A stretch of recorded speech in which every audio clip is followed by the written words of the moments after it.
pre-conversation, but we won't actually use this until we get in the show, just to make sure everything's working okay. So let me introduce you beforehand to Johan, because you and I have spoken, but I don't think you spoke to Johan yet. So my maybe name Johan, is Johan Oberg. I co-host with Chris on this podcast. My day job is that I head up marketing for a Swiss energy company called Alpic. Been in the energy industry now for 3.5 something years, so not specifically long in terms of energy people. I have a background in IT and telecom. And then this show helps me a lot to learn about energy from things that is not just corporate and my own, but really a broader view on it, from regulatory to startups to disruptors to traditional as well. So a lot of fun.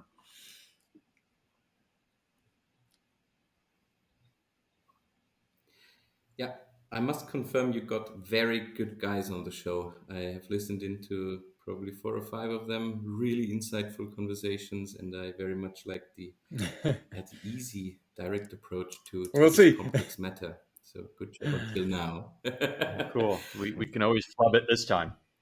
So it would be helpful, Andreas, if you spoke just a little bit louder when you speak, so that you're no worries at all. Yeah. I can also move the microphone a bit closer. Is that any better? This is better, yes.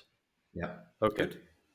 So in the pre-show, and I shared your deck and your links with Johan ahead of time. What I recall was our conversation as well that we had just recently, kind of prepping for it. The way the show will work is I'll get to a point where I'll just be quiet for a second or so. Then I'll start by saying, "Welcome to Insider's Guide to Energy." Johan, how's it going this week? What do we got going on? We'll make some sort of small talk like we always do. Johan will complain about his soccer team, and then we'll move on and start talking about energy. Well, at 6 o'clock, we'll see if I still root for them. Johan's but I'm Swedish, so I hope it's it's going to be a good night for Sweden tonight.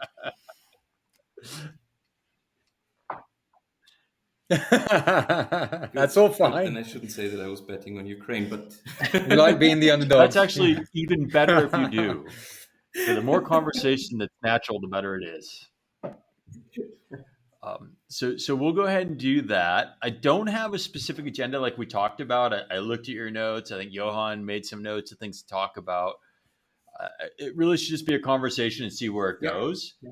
We'll get to about 40 minutes in, give or take, and Johan and myself will kind of start trying to wind down. We say anywhere from 30 to 50 minutes, but if at 40 we're still going strong, it's when we start trying to say one more question. So by the time we get to 45, 48 minutes or so, we're done.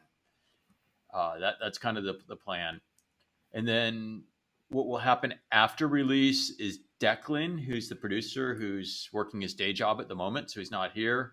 He will take the audio, he will clean it up so that it sounds better. He will write that little blurb, show description, and then he'll release it probably in about 2 Sundays from now. I'll let you know via email.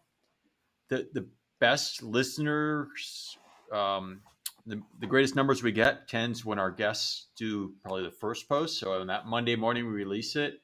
If you can do a LinkedIn post saying, "Hey, I was on this show this weekend. Here's a link to the show." I will then follow up if you do that on Tuesday or Wednesday with one saying, "Hey, new edition out, have a listen." But we try to spread it out through the entire week to get the most coverage. But what helps is you doing your own post. And then when you see our post, just saying, "Hey, Chris, thanks for having me on if you choose," or whatever kind of comment, just to make it pop up in the feed, not because it's, you can't talk to me right now, but it just helps keep the thread alive. Yeah. I know. I'll do so.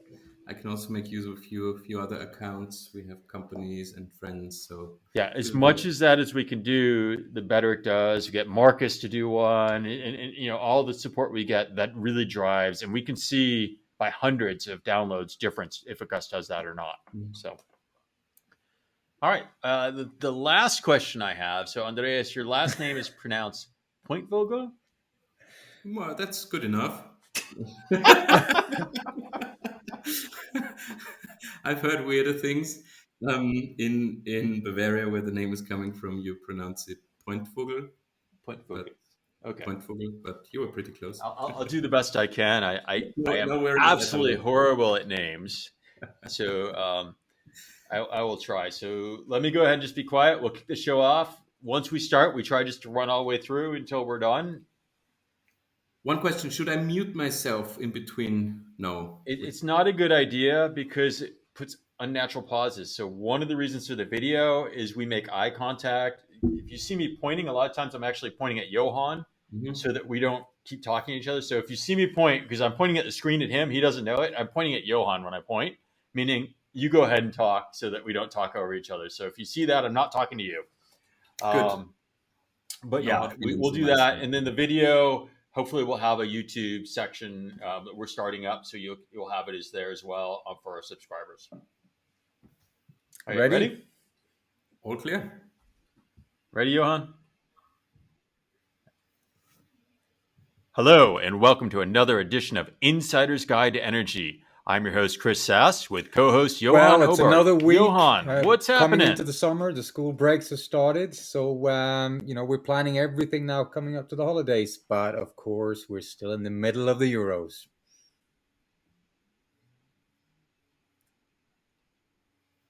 Yeah, I can't help but feel the excitement here in Switzerland, with Switzerland doing so well right now. Depending on when you listen to this podcast, I don't know where Switzerland will be, but right now we're in a very good spot. And I think for this recording episode, you gave me very strict instructions that we must end on time because some Scandinavian team I've is been playing. trying I now don't for a remember couple of who's weeks to playing tonight. turn you over to I'm not a become a soccer soccer fan. fan, but it'll take a little bit longer. Maybe the World Cup when the US is on. But of course, 6 o'clock tonight when we're recording this one, Sweden takes on Ukraine. Big game for us. But I think what is quite interesting as well with living in the middle of Europe during these kind of competitions is always fun. Working internationally as we are is always a little bit banter between the countries in all good spirits. And I loved the results in one way yesterday, even though I think France is a fantastic team. But team spirit goes a long, long, long way, even more than quality sometimes. So hats off for our new home country, Switzerland, of yesterday. And having the public viewing down the street from where I live, you can easily tell it was difficult to go to bed last night.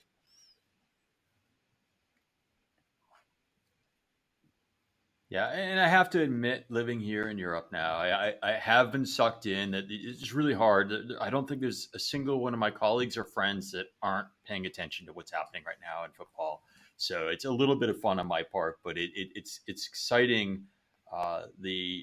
The level of excitement this morning when I arrived at the office for the Swiss team, and everybody was pretty pumped up. So that was pretty exciting because it's not something you might expect from a small nation in the middle of Europe. But let's talk energy. Let's switch gears and see what's going on. I mean, we talked before earlier in the day of what we thought was happening in the news, and basically I had to confess that I've been heads down at Fidectis, my day job, working with energy companies in that sense. You of course did your usual Swedish thing to tell me about the weather, which was pretty It's helpful. been, as you said, the What day else is job is going on in taking your the week? majority of the time. It's been interesting though. I think we discussed this a few times on the show. We're coming out more or less out of the COVID situation. It opens up more and more. You can tell that from working in a commercial environment where suddenly now you start looking at meeting customers, going to the office, networking in a different way than you might have done before. So I think it's you can feel a little bit of the anxiety and also the urgency of you see the light now and really moving towards it. It's not just online anymore, which I like. Even though I'm a big fan of the online. No, I think it's not. I kicked off planning a couple of conferences for the fall this week. That was part of my day job, and we were planning on going. Yeah. That the wild card is just these: what country will you be able to go to when, right? So as one country's opening up, others are shutting down, and it's still a little bit ad hoc as to what face to face meetings we're going to have for energy conferences. I'm looking at Energy Trading Week up in October and saying, okay, well, I'm planning on going to London if they'll let me. No, it's But extremely it's difficult, not a sure in the thing positions that quite we yet, are I as don't well, think. planning, marketing activities and events like this. Where can you go and how can you commit and what are you committing to? Because even if some of these events are taking place, what are the restrictions and are we getting the same ROI, for example, out of the events in the current situation. But I'm an optimist. I certainly hope that this is going to change, and we're moving in the right directions. But it's going to be interesting coming out of it, see the hybrid version, both in terms of how we engage with customers, but also the hybrid work from home and working from the office.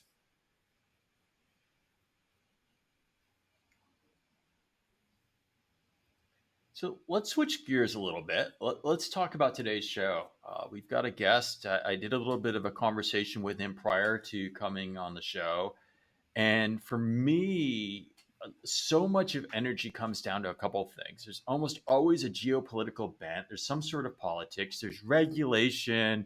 There's policy. There's all these elements that may sound like a snoozer until you actually start pulling back the layers of the onion and saying, how does a country go about deciding energy policy? If you're a former Eastern European country and you suddenly want to work with NATO or you want to work with Western countries, what kind of considerations would you want to have in your energy policy, and who helps guide these endeavors, and is it just a science experiment, or do they really take your advice and do things?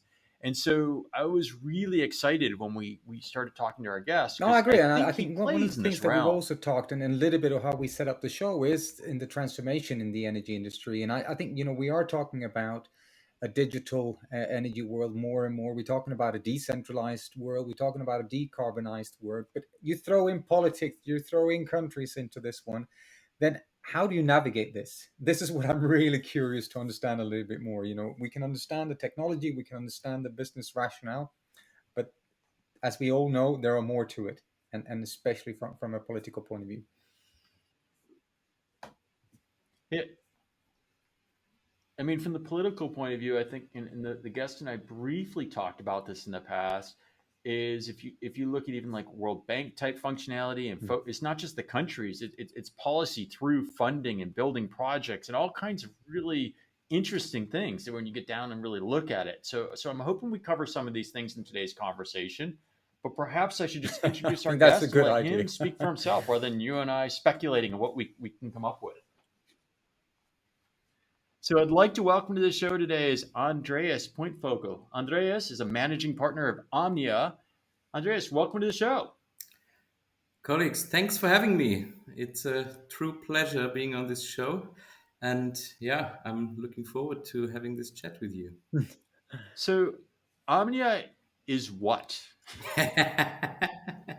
Omnia is a very, very special vehicle. It is a rather brand new energy advisory company, which we founded in January last year, me together with a few partners of mine. And yeah, we're trying to support our clients, which we call partners, in large scale energy transformation projects and processes. And as you have pointed out, what we are looking at, what's our emphasis, is where politics and regulation come in. We are trying to facilitate large scale reform roadmaps, large scale sector um, overhauls in the energy industry, and we do this in various countries throughout Europe and the European periphery. So you say it's a new endeavor. It's a relatively young company, but I know you've been in the energy business for some time. You've worked in both the public and private sector, I believe, if I remember correctly from our conversation.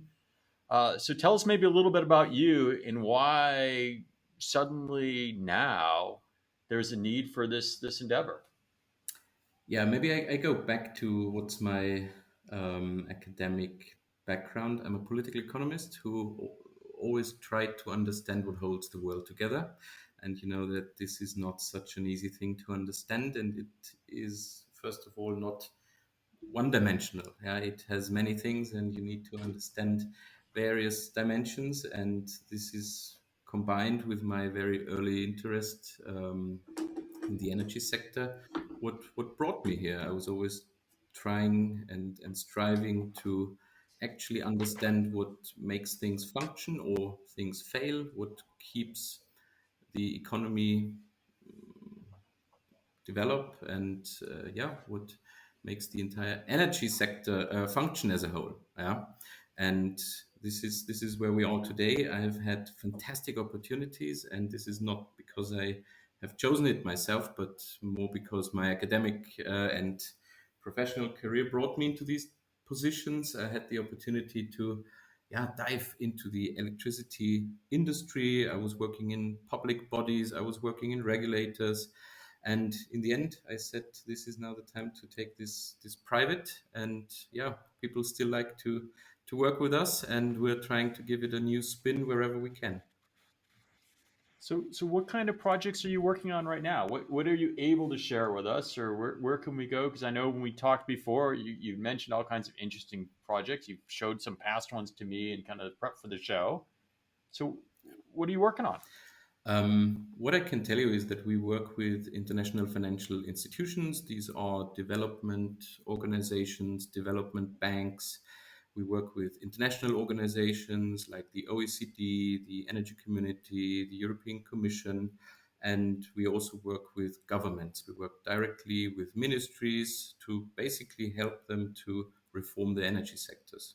And this can be, for example, like I'm doing next week, organizing a conference where everyone who is having a view on how a sector should develop in the coming 10 years gets together. I'm in the middle moderating this and collecting views, collecting scenarios, and in the end, coming to a position where you can make a proper political decision what is going to translate into reality in this country. How are we going to produce energy in the future? How independent do we want to be? Do we look at costs on the side of the end consumers?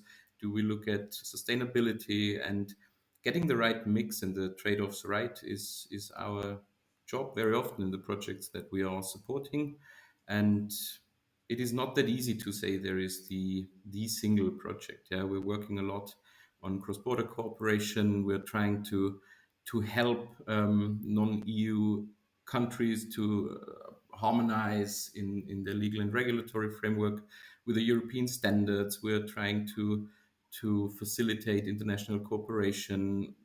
If you want to find a single thing that holds all of this together, is we are developing energy markets, yeah, and we do that with everything that is important for this. This means getting the institutions right, implementing institutional reform projects, getting the design right, getting the laws right, and yeah, talking a lot with people, facilitating by understanding what are the challenges. Yeah, in the countries where we work, very often affordability of energy is an issue, is a key driver for why reform moves or most of the times doesn't move. And so we need to find solutions, smart solutions. We need to highlight that when looking at an energy sector, this is nothing that can be fixed within 1 or 2 or 3 years, and that in return you need to apply a view probably with a 10, 15 years perspective, which is hard for political decision makers because they're in office normally for a much shorter period of time. And getting these trade-offs right, and in return the incentives for not only the policymakers but also for the market participants is a challenge. And when coming back to where I started at the beginning, you need to master various dimensions for this. Yeah, you need to understand politics. You need to read laws. You need to have maybe even fun reading laws. Yeah, because without that it won't work, and you will not be good in it. And you need to understand what holds the energy markets together, and also Yeah, was how they laughing a little function bit at on fun the very reading operational level. the the documents. It didn't maybe relate to me, but one of the things I was always curious about, you mentioned in these kind of getting together and a little bit of a politician. You are usually a politician between a 3-4 years period, and then you get re-elections depending on where you are in Europe. But you have a bipartisan agreement here, not only between the local governments, but you got an EU on top of this, and then you got a number of different stakeholders involved in this one. So where do you see the obviously there's a lot, as you mentioned, there's a lot of challenges, but where do you see the main ones, especially from a political point of view?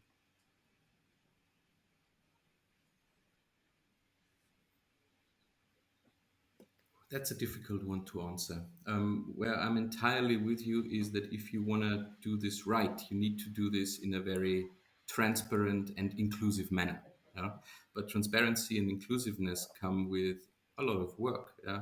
Come probably also with the necessity to share ideas when they are not perfect and shiny. And this comes to certain issues with such large scale reform endeavors because you want to get this right. Yeah? If you assume that everyone wants to get this right for the economy, for their own company, for society, for end users, in the end of the day, you cannot find the perfect model that makes everyone better off and everyone happy. So what you need to balance there is to probably dissatisfy everyone to the same extent. And when we compare small end users with big energy corporations or with policymakers, they function in different currencies. Yeah, and this is why the trade-offs: how much harm do you do in this area? How much pain do you cause for this stakeholder? Is a very difficult one, but it often comes down to local and national specificities. Yeah, so every country and every energy sector in a country has a certain legacy. Yeah, some countries have been performing better with regard to sustainability because they are maybe endowed with more renewable energy production resources. Others have had a history of brave reforms in the social sector, so they probably didn't have such a problem with deregulating end consumer prices. Yeah? And so, what you really need to master is understand what are the red lines, yeah? Understand what you can sell politically, and make a trade off with the actual reform need. And you are lucky, and the job is an easy one if there is an intersection. Yeah. But unfortunately, very often you have to investigate a lot, yeah, do a lot of research if you can actually design a market reform that is within the acceptable solution sphere of all stakeholders. Yeah, and that is the challenge where me and my team are trying to help our partners, and I hope we got it right sometimes. I'm sure we didn't get it right all the time. So what makes a country wake up and decide that they need new? Why engage you today, right? So suddenly you decide you want to connect to the energy grid in a neighboring country. Suddenly you want to start a market and you need to be able to have market principles that are acceptable in the West and you're an Eastern country. Like what is the impetus to hire you One guys? of the main drivers is that countries would want to join the European Union. Yeah, this is as easy and as straightforward, and because of the sheer importance of the energy sector and because of our integrated European market and the very comprehensive regulation that we have there, the energy sector is always a bit of a litmus test if a country is ready to implement reforms, to harmonize and approximate. So the non-EU member states in which we work, they very often give commitments and say, guys, we would like to join the European Union and we would want to demonstrate that in reforming our energy sector. Yeah, so there is a political international commitment very often, not all the time, but very often at the outset that would then lead that government or subsequent governments to say, um, we now need to do this properly, and to do this properly requires a vision, a model, a design, a strategy, and a process how to bring this alive. And as this is very complex, some people are open to seek advice on this. However, there are also other drivers. Yeah, um, many countries who are in the European periphery have had issues with regard to affordability of energy. So there was a significant pressure on end consumer tariffs, and keeping one way of keeping energy tariffs low is just bleeding the industry.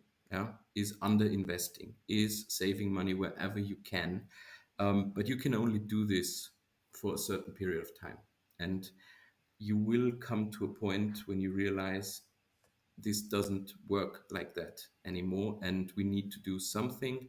Um, and we would probably need to have not only look into the next 1 or 2 years, but when changing how we're producing, consuming, exchanging energy to have a long-term vision, because it will not only be the minister who is in charge, but it will also be the future generations who are impacted by these decisions. And in many countries where we are active, I observe that basically it is the next generations who potentially pay the price for keeping the energy prices low for the current generation. And this awareness is increasingly a driver that creates willingness to reform. And such a willingness is probably the common denominator for all of our partners. Yeah? They need to have the political will to reform the sector, because without this will, due to the complexity, due to But the legacy in a in the reform like sector, this, we're you will talking not be probably one of the successful. bigger infrastructure reforms a country can have if you're going to reform your energy industry, which is, as you mentioned, not something that you would do in a year or two. This is a long-term commitment, but it also means that you are not just reforming to come up with to a standard playing field that the rest of the market has. Is actually exceeding this. So how do you work with this? Because it's catching up to something 10 years ahead, where the rest of the countries are not standing still but developing even further. How does this work?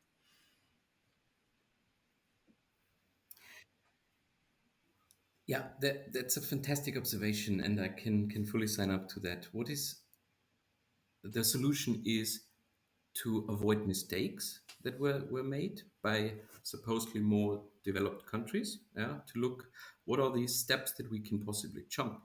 I very often use analogies from other sectors when talking about this. For example, in sub-Saharan Africa, yeah, you will not find landline phones. Why? Because at the time when telephones were introduced, you wouldn't build dinosaur infrastructure. So they directly jumped to mobile phones. And it is very similar in reforming energy sectors, because there are so many, let's say, lessons learned which are based on trial and error, also in Europe, in the States, where you can say, okay, that is probably a development step that we can just skip. Yeah, we have learned the lessons in maybe the European Union, and we can jump this. The next thing is one of the main jobs that we have is trying to create awareness that such a reform is not a project that has a start and an end. Energy sector reform is a permanent thing. Market development is a state you are in. You constantly have to reform in order to improve.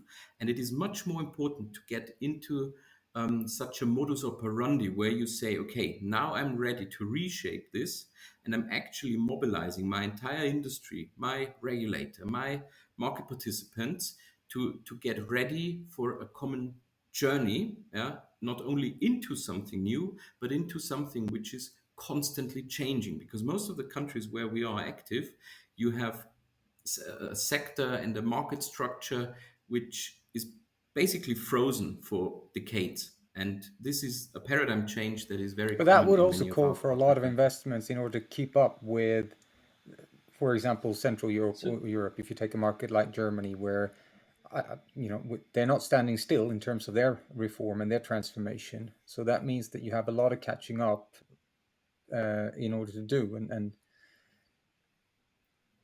I guess renewable is one of them. But if you have your main sources are not absolutely. renewable, then suddenly you have a bigger transformation to do.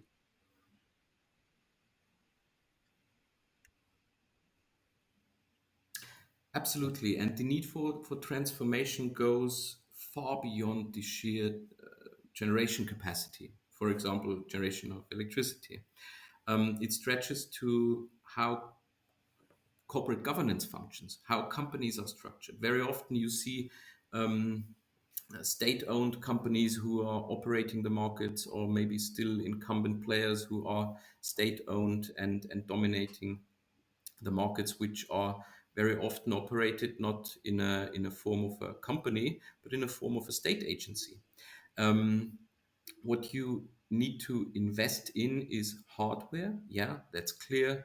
We need communication hardware. We need better interconnection. We need new generation capacity. But what is overlooked very often is also the need to invest in software. And with software, I do not only mean computer software, but I also mean the software in the people's heads. Yeah, you need to do a lot of investment in capacity building, because the decision makers in countries who haven't been reformed and, let's say, stayed up to date what's going on with regard to efficient energy sector operation, are in their powerful positions, because they have been good at mastering the old way of doing it. But what you need to do is, on the one hand, train what is probably or certainly a more efficient way of running your sector, but also create some kind of love for it. Not only the sheer understanding, but ownership. And this is an investment that is very often overlooked. Yeah, you cannot find, and this makes it challenging very often, a checklist. Yeah, because that is different with every company, with every country.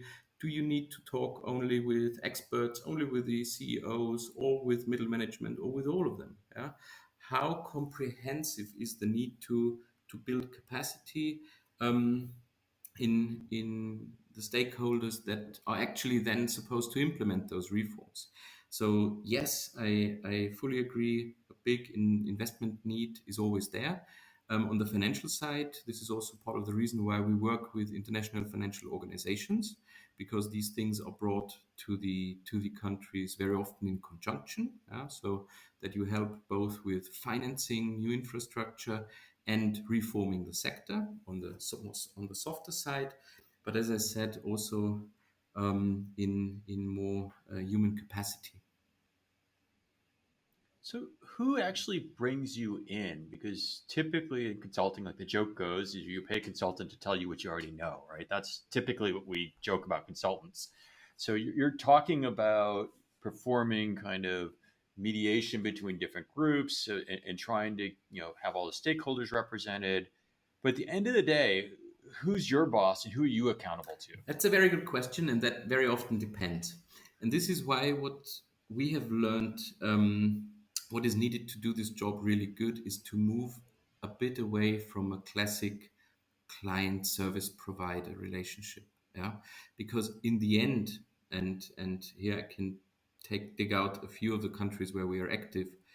You enter into a partnership with a country, and you will have moments, whoever pays you, if it's the government directly, if it is a development agency or a development bank or a state-owned company, at in all of these processes, you will come to points where you have to advise against the interest or against the position of whoever pays you. Yeah. So the only way to get out of this is to say, I partner with an entire country. Yeah. So yes, my invoices are paid by entity ABCD, but in the end of the day, the only way to have everyone on board is to take decisions which are good for the country. And you cannot become a credible, independent advisor on such a reform if you take sides, if you take positions. So you enter as an independent expert who has done this in other parts of the world or previously in that country, and you try to bring the country to the next level at best, with a long-term view how to get there, but always as someone who is having the higher good, the increased welfare, the increased efficiency, the overall reduced sector costs in mind, even if that comes at the cost of dissatisfying at times who is paying your bill. So is the shelf life for this limited then? I mean, you're basically training the country how not to need Exactly. you, right? You tell them this is a living being. This entity is going to exist for in perpetuity. It's a new model, and we're going to train you. We're going to get you all the skills you need to make these kind of decisions.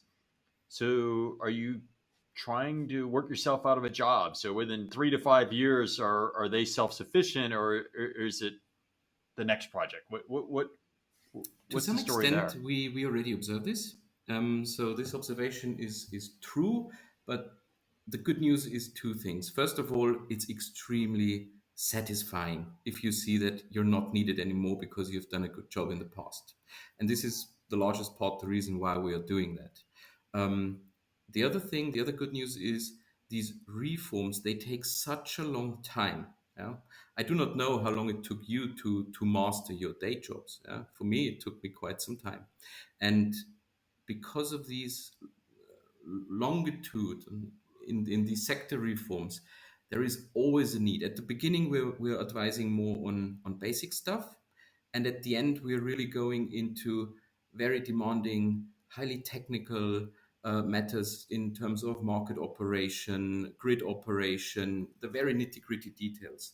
So it is not that we have a visit and a workshop and we're not needed anymore. So we try to be really the partners who help and guide this process over many years. So the projects that we are doing are also characterized by a long-term nature. Yeah? And the other thing is that the EU is doing a good job in providing target models. Many countries who are not even having a prospect to ever join the European Union somehow commit themselves to implement a European style market. Yeah? And this is why we lately also observe a certain demand from countries which do not have an EU integration perspective. So if you want, so the field where we're working is widening, and these effects, they cushion a bit the effect that we make ourselves So for some of these redundant. projects, Yeah. I've read a little bit on some of the articles around the work you've done, and some of these projects in I think it was in Georgia as an example. There was a few projects that was sponsored or paid for, depending on what wording we use, by for companies or even the government of Germany. So what is in it for Georgia? I can understand. You know, they need investment, as we spoke about. This is a transformation and it's a reform of the industry. If they're not part of the European energy community, then is this a pure investment in a new market for the German side, so to speak, or is there another agenda in order to invest these projects?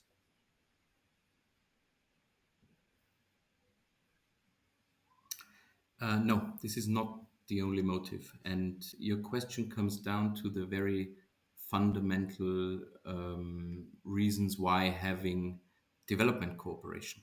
Yeah? Because why you're doing this is, if you want, so sometimes self-interest, but it is a self-interest where both can benefit. Yeah, we have learned a few hundred years ago that cooperation is good even if partners are not equal. Yeah, and especially the German government, with who we work a lot, is extremely dedicated to form development partnerships with reliable countries, and basically help them to translate their self-interest to come closer to the European Union into reality. Yeah, and everyone in the European Union and in Germany will benefit from that in the long run. Yeah? Georgia, for example, is a very small country. It's pretty far away from Germany, and the effect on each and every person of such a closer cooperation, better exchange, and increased harmonization is probably very marginal. But in the end, we want to have better cooperation with all of our neighbors, because whoever cooperates benefits, and this is what is behind development cooperation, and in the end also behind So there's no our job. really kind of a return on that investment in the same way as you would do for a normal investment. It's more okay. Yeah. Yeah, yeah. There is a return, but this return you cannot really measure in standard economic terms. Yeah, this is a return in social welfare, a return in also safety. Yeah, if you have close ties with Okay. your neighbors, it is less likely Yep. that you will end up in a military conflict, which was one of the drivers of the European integration. Um, and these things are not to be assessed in the same way as an investment project. Certainly not. Yeah. So it sounds like a pretty rosy picture the way you describe it. Maybe share a situation where it didn't go quite so, there wasn't quite as much harmony as you're describing. So in the perfect world, it sounds Yeah. fantastic. We all Yeah. help each other. My neighbor's happy. We don't go to war. Life is good. But I promise you, it doesn't happen that way every time. Absolutely, and I'm only displaying it as if it was all rosy, because in the end it is a pretty tough job. Because what is perceived sometimes, and this is why our approach is so important to this, is that there is a foreigner coming who thinks who knows everything best, providing recommendations without being asked in an area that is very important for us, and then probably after a day he or she is leaving. Yeah. Um, this is a very slippery slope, and that's why we base our corporations on many years of working together with countries, and we're not just delivering something and then leave, because there are so many studies, yeah, that have vanished in drawers because the people behind have vanished, and you cannot be credible and you cannot really be a partner if you don't commit, yeah, and if you're not taking the hand of the people who are open for this, yeah, and take them a step further, and surely you will meet someone who dislikes your ideas, and we have fights in every single project, with different stakeholders.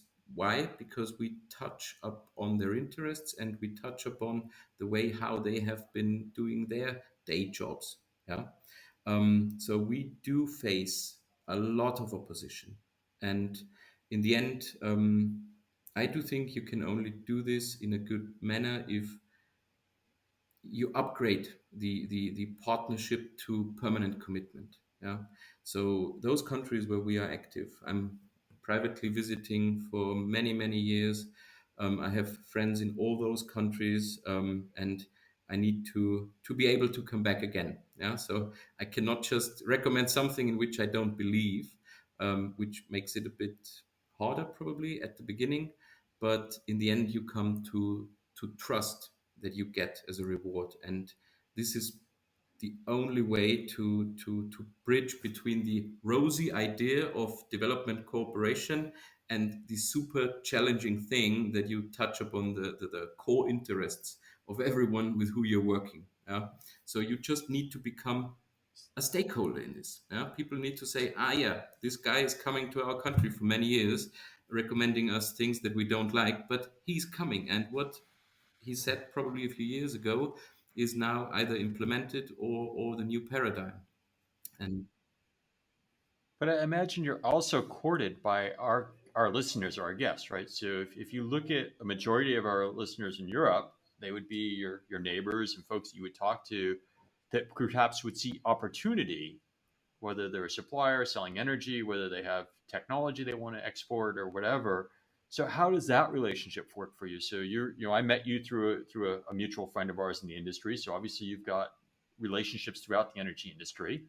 Um, how does that dynamic play into what yeah, you do, or does surely, it? surely there are interests, and we are approached very often by people who have interest that things are not changed or changed in a certain direction. And this is why independence is so important. Yeah, you're only credible and only successful if you believe in what you recommend, and if you stick to what you have been saying in the past. You cannot be influenced, not a single time, because this will ruin your reputation. Um, and it happens. It's not happening on a daily basis. Yeah, there are people who invest in new generation who would want to have a special deal in that country, or lex specialis. There are people in the industry who would want to maintain their dominant position. Everyone has their interest, and because of the job that we're doing, we are lobbied very often. Yeah, I can say that, and I'm not saying it is always due to bad motives. Yeah? It is because the people think it's legitimate. Very often it is legitimate, but your own independence is the only thing that saves you from that. Yeah, And what I said before, you need to have everyone on board. Yeah, we're not only working with the public sector, we also work with private companies. Um, but in the end, you need to be independent and also tell your customers, sorry guys, this is not what we can do. Yeah, this is ruining my reputation, or this is against my advice. So this is why also we have sometimes challenging time, because people, when they hear you're a consultant, oh, so you do everything for money. And then I say, yes, but no." And that's sometimes a bit hard to bridge, because if we start implementing and doing whatever people fancy, we would be out of this business in one day.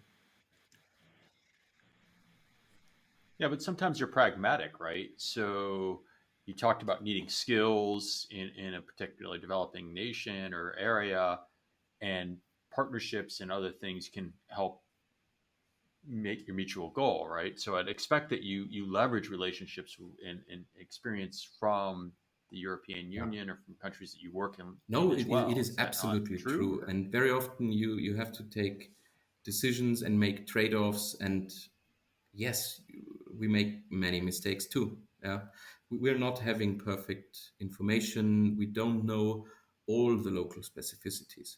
We very often trample upon people's interest even without knowing. Um, but I do think what matters is that you at least try to get it right. Yeah, that you will not easily provide a recommendation or not easily issue a paper or something without having tried to understand what is at stake. Yeah, but yes, I personally made many wrong So, trade-offs, so and our partners have made wrong trade-offs, and that's life. But I think that's the same both in so the energy markets as it is with the governments and other sectors. You make mistakes, and that's it.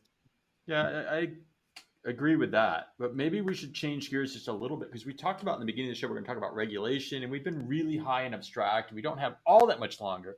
So maybe some examples of kind of regulation and things you're looking at. I don't know, Johan. I'd be interested in hearing that. I don't know about what you think about that, but I don't want really esoteric dry regulation, but it would be interesting to see what kind of Yeah. things influence or what Yeah, you think might make a I can difference for give a somebody. practical example, which is one of our key projects we've been working in the last on in the last few years. We have developed balancing market rules for Georgia, and balancing market rules in the electricity sector are extremely difficult to be developed. Because the balancing market is somewhat the foundation of the energy only markets. You need to get them right in order to get incentives in the markets right. But at the same time, the main purpose is also to provide the transmission system operators with the right tools to keep the lights on. And in getting this right, you need to understand how system operation functions, how the dispatchers control the system, which power plants are in a country, which system needs does the operator have, what is the way of international cooperation, what emergency agreements do they have with their neighbors, yeah? And what new power plants come to the grid in the next few years. And there are so many things that you need to have in mind when designing these rules, that I think by definition you can only get it wrong. Yeah, and you need to trade off. Is it more important that the lights are on, or is it more important that the market is not gambled? And this is a bit exaggerated, but you can use and we did in this project make use of a lot of best practice examples of the European Union. Yeah? I always love to take out Germany as a bad example, especially for the balancing market, and say what we should avoid.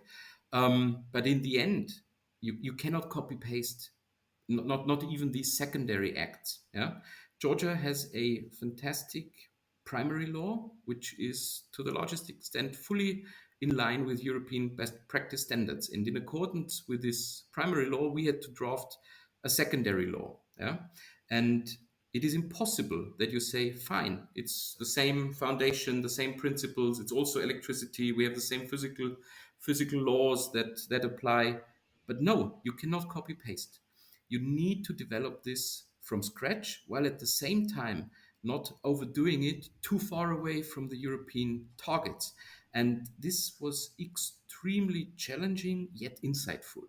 So very often we were sitting with the dispatchers to say, show us how you operate this grid. Yeah. So we really had to dive extremely deep, both into the communication with the power plants, into the optimization of the market side, how to establish something where everyone can rely on. Yeah. So that no one really is afraid of this market. That you say, yes, it provides financial incentives for being balanced, but no, we're not afraid of it. And at the same time, you need to communicate a lot to the new market participants, because they themselves will have to invest in new communication equipment, in new processes for better forecasting and planning in order to reduce their imbalance. And this was a project that was extremely challenging because it was legally difficult. Yeah? In the end, it was a legal drafting job, but you needed to master the technical underlying and the economic underlying. Otherwise, you would have missed the target. And Well, we good will luck. see in So how'd you January do? when this market goes live. So So far good. yes, Johan, do you might have be any?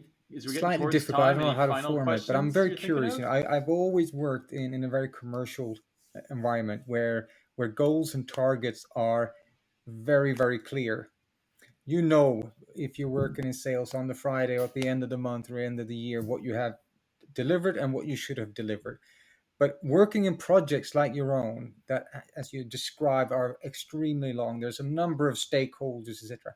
How do you measure some kind of progress or success or closure? Okay, 1st of January, we have something in Georgia, maybe that we can see if it works or not. But how others do you do this? How do you keep that momentum of checking the boxes that we're moving in the right direction?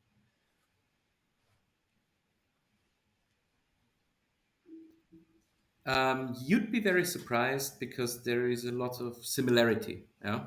Before you commit to such a large scale reform, you need to conduct impact assessments. Yeah? You need to study what could be the result of this reform. Yeah? Also to justify this politically. And then you establish indicators, same similar to key performance indicators in a company, but they don't look at a company, they look at an entire country. And so you need to see, do I have the data? When does it make sense to look at this data? And you need to avoid one mistake, because very often the only indicator that people look at is what is the final energy price. Yeah? But that shouldn't be the only indicator you look at. Yeah? And more people are open to this indicator-based policymaking, looking at multiple dimensions. Yeah? Sustainability, environmental protection, um, competition, volatility in price formation, and so on. So this is getting more and more similar Interesting. to the corporate world, I would say.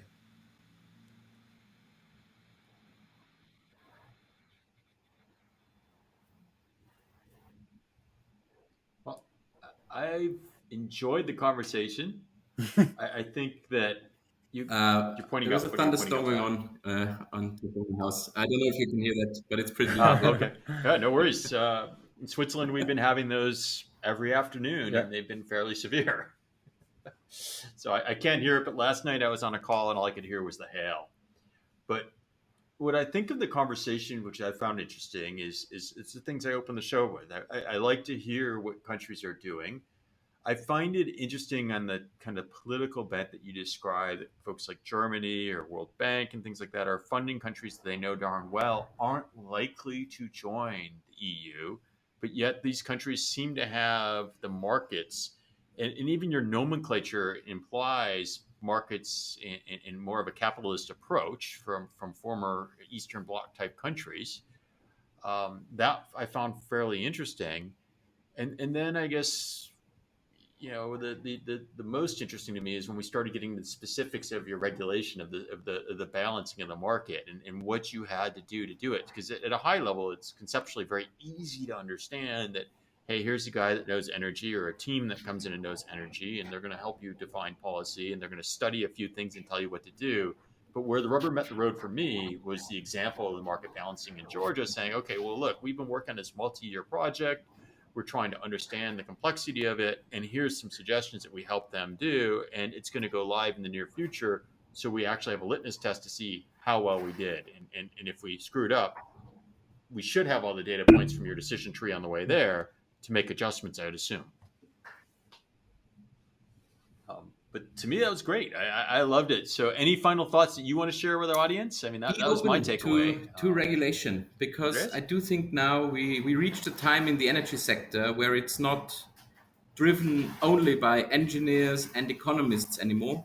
It's increasingly driven by the regulation guys, because we have such a level of regulation that by now you'd need to have fun and master the laws, the bylaws, and in order to design the future steps in your sector, be open to regulation, and you will enjoy yourself in the energy sector much more.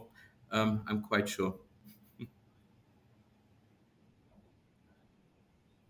Well, thank you so much for joining us. I appreciate the time. I look forward to hearing our audience feedback and questions they may have. Well, if they they want to send find me an you, how do they email. get in touch You with can you? check out our website, which is omnia-energy.eu, or reach out through any of the social media platforms where I hope we are all present. Thank you very much. Really You've enjoyed a another topic that I show with wasn't too Insider's Guide to familiarized with. Energy. Johan, I'd let Really you have the looking last forward word to today. seeing more of this, and maybe we bring you on in January. And of course, come on Sweden tonight.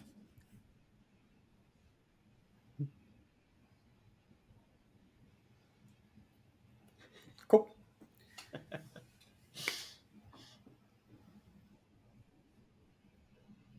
Okay, so I'm going to stop our recording here. Just don't hang up yet because it's got to download.